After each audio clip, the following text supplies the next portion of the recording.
is the driver of the team. The coach knows the route. The coach has the vision. So fitness coach have to buy into the idea of the coach. But the coach should know that the loading part belongs to the fitness coach. But the fitness coach should understand football.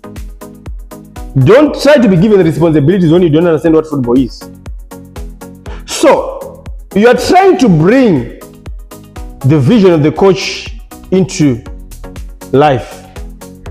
So you work together.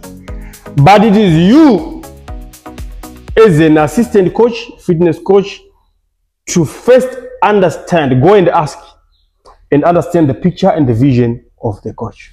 Then you develop interventions programs together, pamoja. That's why it's called technical team. Yes.